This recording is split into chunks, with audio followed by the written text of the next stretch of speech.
门口来了一只好大的狗子。哦，这么快又有生意了？谛听，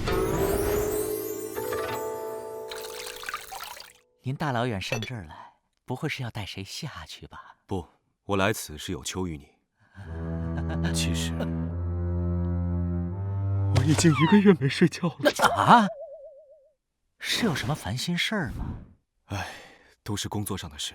每年一到清明，老板，东村老王给他爸烧的白酒。啊，他爸不就是喝酒喝没的吗？富二代给他爷爷烧了游轮。哎，这几年怎么这么流行游轮火箭啊？老李他亲戚给他烧了一对象。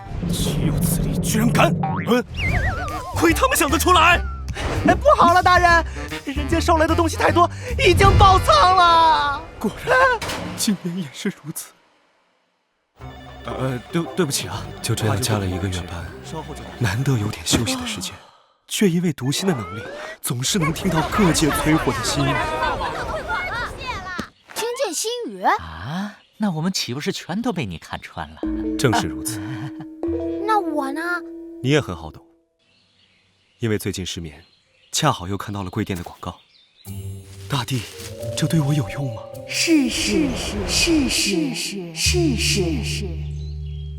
于是，就来求助贵店了。在我国传统文化中，音乐具有安神入眠的功效。哦，你还会演奏音乐？哦，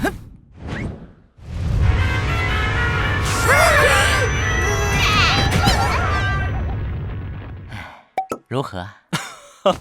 不错，已经和地府的明月相差无几了。啊，既然如此，这是用针灸刺激穴位，帮助睡眠。膻中、百会、印堂、七星连珠、火冠安神，搭配药浴：党参、当归、枸杞、佛手、桑叶、三七、八角、桂皮、香叶、大蒜、生姜、葱花、香菜、小米辣。哇，好香啊！你煮谛听吃怎么都不教我呢？你快别添乱了你！哎，恕本店庙小，无能为力了。哎，可惜啊，本来我还准备了上百万的酬劳。啊！哎，且慢！低既然您都这么低头，只好给您物理疗法了。哎，别跑啊！哎，不是要治疗失眠吗？抱头，左右，皮皮，抓住他！我又开始吃谛听了吗？回头，没用的，你们心里想什么我都能听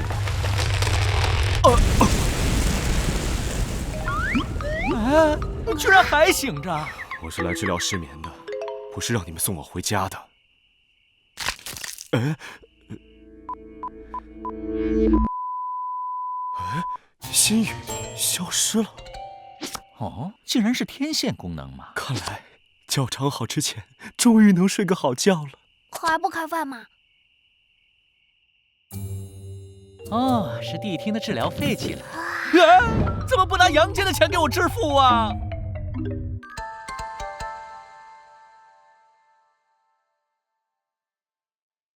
有声小剧场。谛听是以下谁的坐骑呢？地藏王、阎罗王、牛头马面。啊，2个动物骑1个动物，也太奇怪了吧？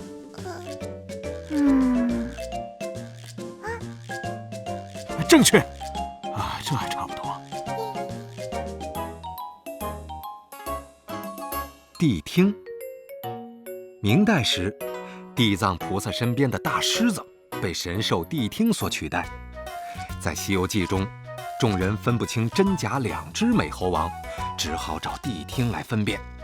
谛听的耳朵能听出天上地下、人鬼神仙的善恶咸愚，而谛听辨出了真假，却没有说破，理由是当面说出，恐妖精恶发，骚扰宝殿，致令阴府不安。嘿嘿，真是既有能力又有心机呀。